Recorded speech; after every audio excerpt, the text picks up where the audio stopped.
안녕하세요, 여러분. 스티브 선생님입니다. 오늘 14번째 강의 찍는 날입니다. 우리 앞서서 문장의 형식을 이제 공부해 보기로 했어요. 문장의 형식을 제대로 공부하기 전에 문장의 구성과 문장의 형식의 생김새, 그리고 간단하게 어떻게 문장에서 주어와 동사를 찾는지에 대해서 우리가 공부를 해봤었는데 다시 한번 짚고 넘어가도록 하겠습니다. 자, 일단은 문장의 구성부터 보는 게 맞겠죠. 문장의 구성을 한번 보도록 하겠습니다. 문장의 구성. 자, 문장의 구성은 총 몇 가지? 5가지가 있다. 문장의 구성 5가지가 있는데 일단 첫 번째부터 보면은 우리 주어가 있었죠. 주어. 자, 주어라고 하면은 문장의 주체가 되는 주인공의 역할을 하는 아이가 주어였죠. 자, 주어였고 주어는 해석할 때 은는 이가로 해석이 된다. 이 정도 우리 다 알 거고, 그리고 품사를 아는 게 굉장히 중요하다라고 얘기를 했었어요. 주어의 품사는 명사이고요. 명사 안에는 반드시 대명사가 같이 포함되어 있다라고 아는 센스 정도는 당연히 가지고 있을 거라고 생각합니다. 자, 두 번째 볼게요. 두 번째는 동사였죠. 자, 문장을 만들기 위해서는 반드시 주어 동사가 있어야 된다는 게 바로 이거죠. 첫 번째로 중요한 거 주어, 두 번째로 중요한 게 동사이다. 자, 일단은 동사는 행동 단어를 얘기하는 거겠죠. 행동 단어. 그리고 해석할 때는 뭐뭐다라고 해석이 됩니다. 그리고 동사는 당연히 품사가 동사가 되겠죠. 어렵지 않죠? 자, 세 번째 볼게요. 세 번째는 보어입니다. 보어. 자, 보어는 우리가 보충 설명을 해주는 보충 언어라고 얘기를 했었어요. 그치? 자, 그래서 해석을 하면 무엇 무엇이다, 무엇 무엇이 되다, 뭐 이런 식으로 우리가 해석이 되는데 동사가 무엇이냐에 따라서 해석되는 방법을 조금은 상이할 수 있습니다. 자, 보어의 품사는요, 명사가 될 수도 있고 때로는 형용사가 될 수도 있다. 그래서 명사, 형용사가 있으면은 이게 보어의 품사가 맞다라고 알고 있으면 될 것 같고, 네 번째 목적어입니다.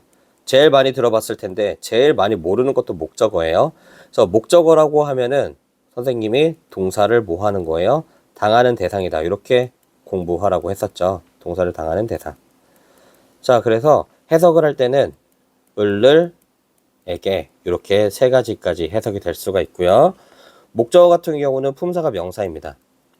명사인데 이제 오형식 같은 경우는 품사가 좀 더 다양하게 쓰일 수도 있다. 동사가 어떤 동사가 오느냐에 따라서 목적어는 반드시 명사가 아닐 수도 있다는 거 알고 있으면 될 것 같고, 마지막 5번째입니다. 마지막 5번째는 수식어입니다. 자, 수식어 파트가 굉장히 중요한데 수식어는 우리가 꾸며주는 말이었어요. 꾸며주는 말. 꾸며주는 말이었는데 꾸며주는 말, 품사에서 꾸며주는 말을 보면은 형용사가 있죠. 그리고 명사와 대명사를 꾸며주는 형용사와, 그리고 동사, 형용사, 그리고 또 다른 부사, 그리고 문장 전체를 꾸며주는 부사가 있을 수 있었어요.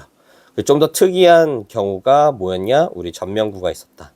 그쵸? 전명구가 있었습니다. 전명구라고 하면은 무엇이 전명구이냐? 전명구는 전치사 뒤에 뭐가 붙는 거였죠?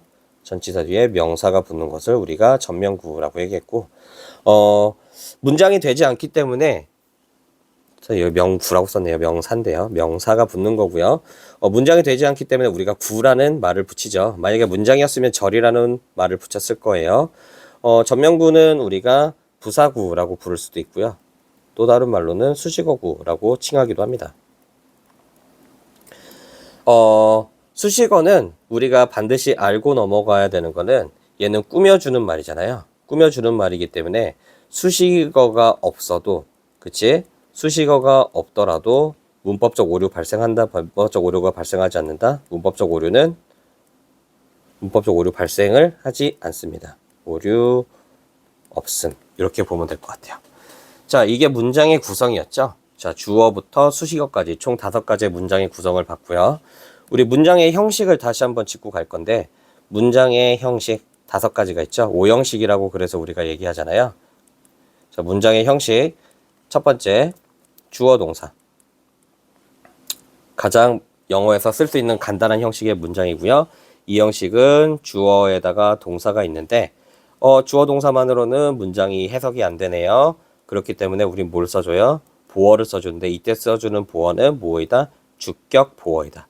주격 보어는 주어의 자격을 갖춘 단어를 보충 언어, 보충 설명을 해준다. 이렇게 보면 될 것 같고, 3형식은 주어랑 동사가 있고 그리고 목적어가 있었죠. 자, 4형식 주어, 동사가 있고요.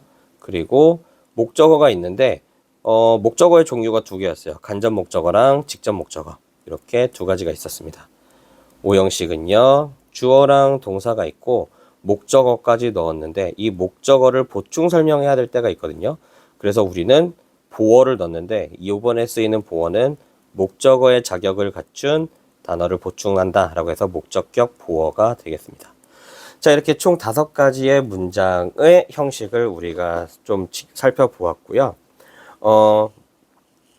요번에 1형식부터 한번 해볼 거예요. 왜냐면 우리가 저번 시간에 문장에서 주어와 동사를 구분하는 방법 정도만 봤거든요. 그래서 요번에는 우리가 공부할 거는 1형식의 문장입니다. 자, 1형식 문장을 빠르게 살펴볼게요. 자, 주어 동사로만 이루어진 문장을 우리는 1형식의 문장이라고 얘기를 합니다. 자, 기본 형식은 주어 은는이가 라고 해석이 된다고 선생님이 얘기를 했었고, 그리고 동사 뭐뭐다 이렇게 이루어져 있는 문장은 우리가 1형식의 문장이라고 얘기를 합니다. 자, 한번 예문 봅시다. A leaf fell 이라고 했습니다. 자, 그러면 나뭇잎 하나가 떨어졌다 라고 해석이 되겠죠. 자, 그러면 여기서 주어는 a leaf가 주어의 역할을 하겠지. 왜? 우리가 주어를 찾는 가장 쉬운 방법은 동사를 찾는 거라고 했는데 동사가 fell이기 때문에 그치 떨어졌다 fall의 과거형이죠. 얘가 동사이기 때문에 동사 앞에 있는 애들을 우리가 주어라고 얘기를 한다. 이렇게 공부를 했었습니다. 그래서 요 두 단어가 섞여 있는 것을 보고도 우리는 완벽한 문장이다. 왜? 우리가 거리낌 없이 해석을 할 수 있기 때문에 완벽한 문장이구나. 이렇게 알 수 있겠죠. 그쵸? 그래서 나뭇잎 하나가 떨어졌다. 이렇게 해석이 되겠죠. 그런데 지금 1형식의 문장에서 형식을 보면은 이런 식으로 정리가 되어 있어요. 자, 주어와 동사가 있는 문장이 있고, 그리고 주어 동사 뒤에 장소, 시간, 또는 장소와 시간 둘 다 나와 있거나 아니면 부사가 붙어 있을 수 있다. 자, 요거를 보면은 이 부분은 뭐를 의미를 하는 거냐면 얘네들은 사실상 뭐다? 수식어구를 얘기합니다. 수식어구. 자, 그럼 어떻게 수식어가 붙는지를 우리 2번 예문을 보면서 한번 공부를 해보도록 할게요. A leaf까지가 주어였고 fell이 동사였습니다. 자, 얘가 주어 동사야. 그런데 on the ground. 자, 나뭇잎이 떨어진 장소가 the ground야. 땅이죠. 그쵸? 얘는 땅이라는 뜻을 가지고 있잖아. 근데 땅 위로 나뭇잎 하나가 떨어졌다예요. 자, 그러면 땅은 나뭇잎이 떨어진 장소를 나타내고 장소 앞에 쓰이는 on이라는 거는 우리가 시간, 장소, 목적 앞에 뭘 쓴다고 했지? 전치사가 쓰인다고 했죠.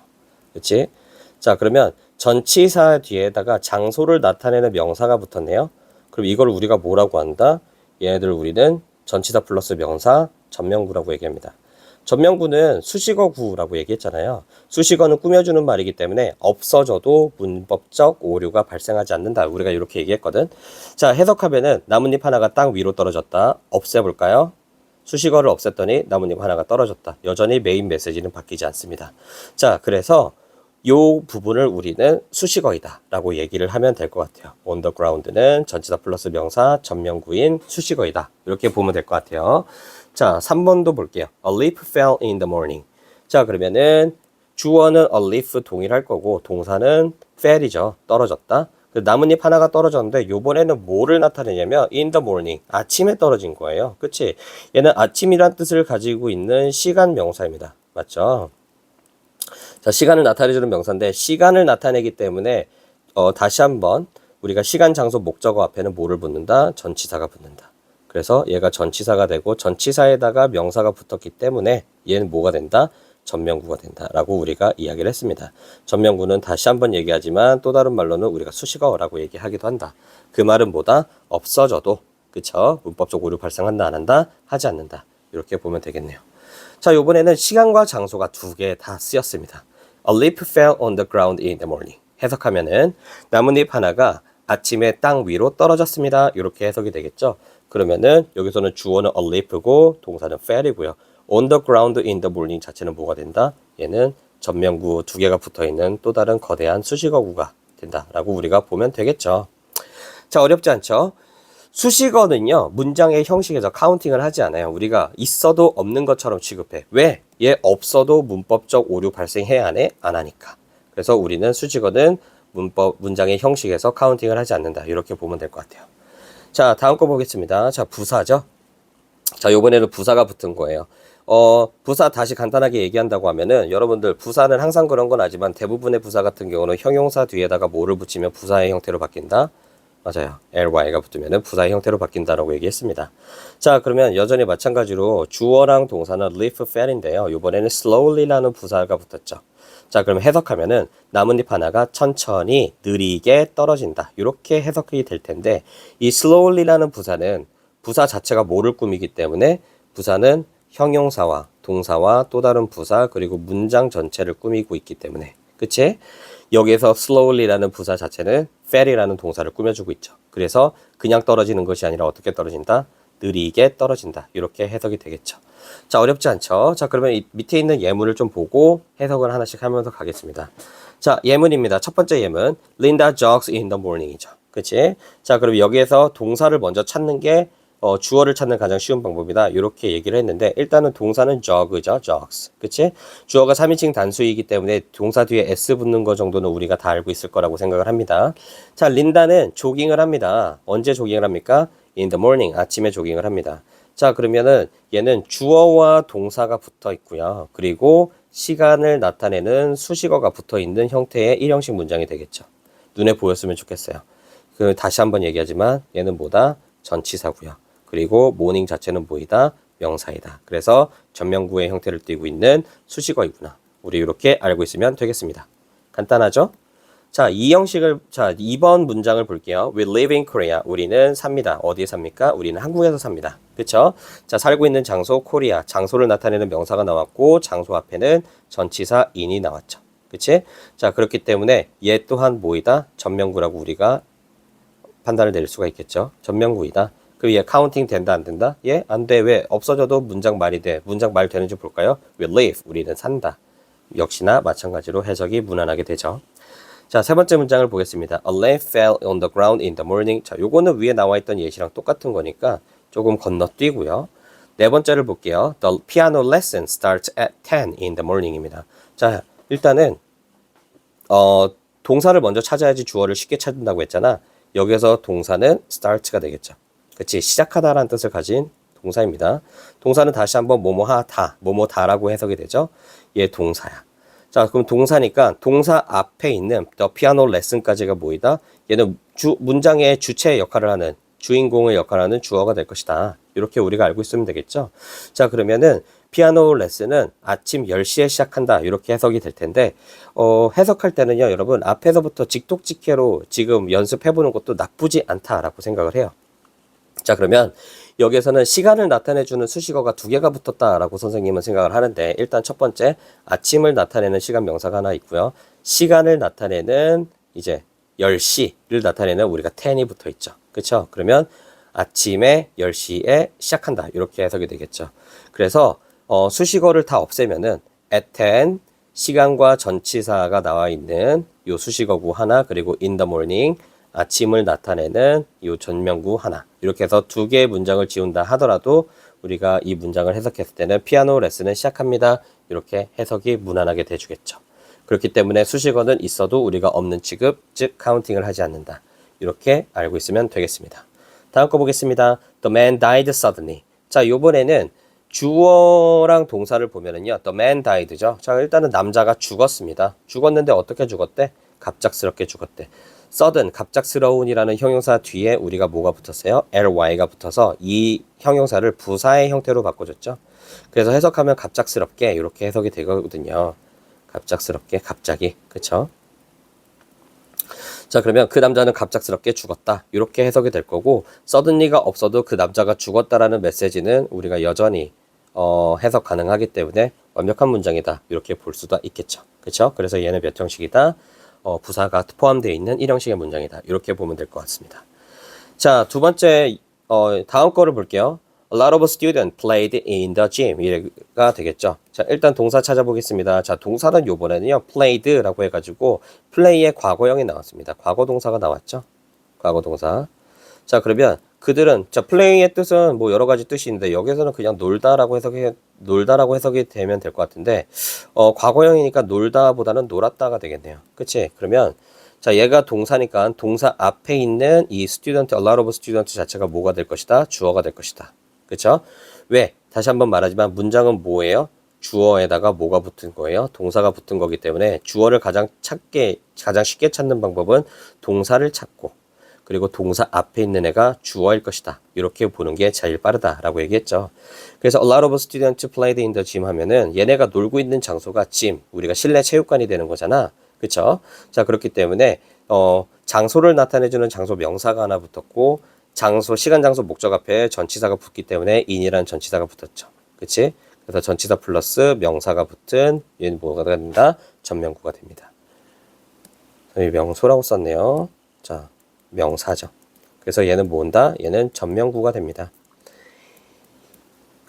이해가 쉽게 될 거라고 생각합니다. 크게 어렵지는 않죠. 자, 그러면은 요번에는 우리가 뭐를 할 거면 우리말의 의미와 같도록 주어진 표현을 올바르게 배열을 할 겁니다. 자, 일단은 이제는 영어를 보고 한국말로 해석하는 게 아니라 한국어를 보고 영작을 하는 건데 여기에서는 우리가 뭐가 중요하냐? 주어, 동사, 목적어를 정확하게 파악하는 게 굉장히 중요하겠죠. 일단 주어는 특징이 은는 이가로 해석이 된다고 했어. 그래서 해는 이라고 해가지고 여기서 주어는 뭐이다? The sun이 되겠구나. 근데 문장을 처음 시작할 때 당연히 대문자로 시작하는 거는 여러분들 다 알고 있을 거고요. The sun. 그리고 주어가 나와 있으면 반드시 뒤에 뭐가 와줘야 되겠니? 뒤에 당연히 동사가 와줘야 되겠죠. 그치? 그럼 동사는 뭐뭐다라고 해석이 되는 뜬다가 뭐의 역할을 합니까? 동사의 역할을 하겠죠. 자, 그럼 뜬다라는 뜻을 가진 rise가 동사가 돼줘야 되겠죠. 자, 근데 여기서는 rise가 아니라 rises예요. 왜? 주어가 the sun, I도 아니고 U도 아니고 한 명이기 때문에 하나이기 때문에 동사 뒤에 S를 붙여야 되는 거죠. 그치? 그래서 태양은 뜹니다. 어디에서 뜹니까? In the east. 동쪽에서 뜹니다. 자, 이렇게 보면 되고요.